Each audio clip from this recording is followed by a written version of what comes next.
नमस्कार, आप देख रहे हैं बिज़नेस टुडे बाज़ार। मैं हूं हर्ष शर्मा, एक बार फिर आपके सामने हाज़िर हूं मैं बड़ी खबर लेके। तो इस वीडियो में हम लोग सहारा ग्रुप के जो निवेशक हैं, जिनका रिफ़ंड अभी तक अटका हुआ है, जिनका पैसा अभी तक नहीं मिला है, या फिर जो लोग स्टेटस जानना चाहते हैं कि अभी तक उनके पैसे का स्टेटस क्या है, इसके ऊपर एक विस्तृत जानकारी देंगे। क्योंकि लोकसभा में वित्त मंत्री की तरफ से कुछ अहम जानकारियाँ दी गई हैं निवेशकों के रिफ़ंड के संबंधित। क्या है वो जानकारी, आगे की क्या स्थिति हो सकती है, और भी कई अहम जानकारियाँ हैं इस वीडियो में जो आपके साथ हम लोग साझा करने की कोशिश करेंगे। लेकिन उससे पहले आपसे गुजारिश है कि हमारे चैनल बिज़नेस टुडे बाज़ार को लाइक, शेयर, सब्सक्राइब करना मत भूलिएगा। तो देखिए, हम सब जानते हैं कि सहारा की 4 सोसाइटियाँ हैं, कोऑपरेटिव सोसाइटियाँ थी, जो कि Sahara housing investment corporation limited, पहले ये हो गई Sahara Q shop unique products range limited, तीसरी Sahara Q gold mart limited. अब इन सब में बहुत सारे निवेशकों ने पैसा डाला हुआ था जो फंस गया था यहाँ पर। अब वित्त मंत्री की तरफ से यहाँ पे कहा गया है कि सिर्फ छोटे निवेशकों की तरफ से रिफंड की पेशकश की जा रही है। लोकसभा में एक सवाल के जवाब में उन्होंने कहा। और हम सब जानते हैं कि सहारा का जो बेसिकली रिफंड पोर्टल है वो सरकार की तरफ से लॉन्च किया गया, और वहाँ पे कहा गया था कि जो भी निवेशक हैं अपना रिफंड क्लेम करना चाहते हैं तो उस पर अप्लाई कर सकते हैं। तो यहाँ पे वित्त मंत्री की तरफ से कहा गया कि छोटे निवेशकों की तरफ से तो यहाँ पर आवेदन आ रहे हैं। और उन्होंने बताया कि सहारा ग्रुप की तरफ से जो कुल निवेशक हैं, जो कंपनियों में जो सारी कंपनियों को मिलाया जाए तो उसके कुल निवेशक करीब 3.5 करोड़ हैं।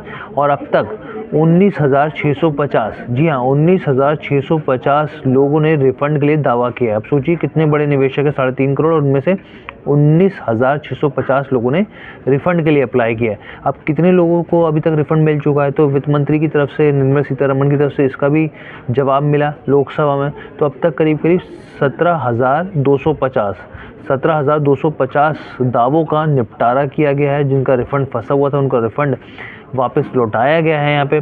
और जबकि बाकी के जो रिफ़ंड हैं वो इसलिए अटके हैं क्योंकि यहाँ पर ये बोला गया है कि जो भी जिन्होंने अप्लाई किया, जो भी एप्लीकेंट्स हैं, उन्होंने पूरी तरीके से भी डॉक्यूमेंट्स नहीं सबमिट किए हैं। जो भी सरकार की तरफ से डॉक्यूमेंट्स मांगे गए थे, तो जो भी डॉक्यूमेंट्स हैं वो वहाँ पर जमा करें पोर्टल के ज़रिए, और उनका रिफ़ंड की आगे की पेशकश की जाएगी।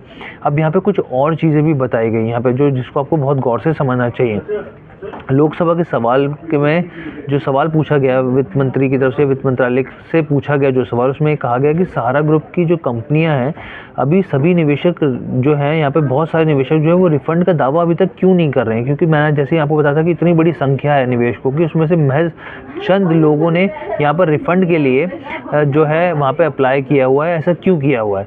तो इसके जवाब में वित्त मंत्री की तरफ से कहा गया कि सहारा ग्रुप के सभी मामलों की निगरानी जो है वो सुप्रीम कोर्ट के द्वारा की जा रही है, और सरकार शीर्ष अदालत के निर्देशों को अनुसार काम कर रही है। तो पहली चीज़ तो ये होगी कि साफ तौर पे कहा गया सरकार ने कि मामलों की जो निगरानी है वो सुप्रीम कोर्ट कर रही है और हम लोग उसको फॉलो कर रहे हैं। साथ में उन्होंने, वित्त मंत्री ने ये भी कहा कि हम चाहकर भी बहुत ज़्यादा कुछ कर नहीं सकते क्योंकि मामला जो है सुप्रीम कोर्ट में चल रहा है।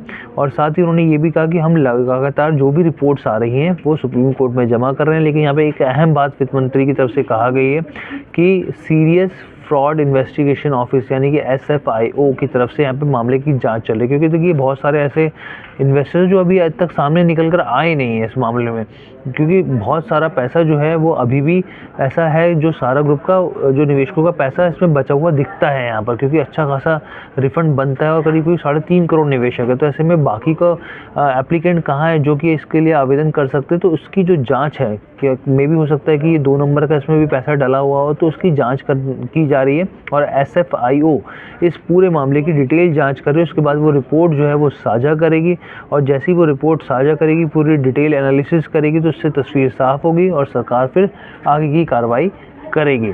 तो अभी तक मैंने आपको स्थिति साफ कर दी है कि करीब 19,650 लोगों ने रिफ़ंड के लिए अप्लाई किया, जिसमें से 17,250 लोगों का रिफ़ंड आ चुका है। आगे का जो भी रिफ़ंड अटक रहा है उसमें ये साफ तौर पे वित्त मंत्रालय की तरफ से कहा गया कि डॉक्यूमेंट्स इनकम्प्लीट होने की वजह से ये चीज़ें फंस रही है। तो आप जाके साफ तौर पे सारा रिफ़ंड पोर्टल पे अप्लाई कर सकते हैं और आगे का रिफ़ंड ले सकते हैं। और साथ ही मैं अपने व्यूअर्स को बोल दूँ कि हम लोग रोज़ाना 3:35 के आसपास बिज़नेस टुडे बाज़ार जो हमारा प्लेटफॉर्म है उस पर रोज़ाना लाइव करते हैं। मार्केट से, शेयर मार्केट से जुड़े आपके सवालों के जवाब लेते हैं। तो उसको आप रोज़ाना जुड़िए 3:35 के आसपास और अपने सवालों के जवाब लीजिए। धन्यवाद।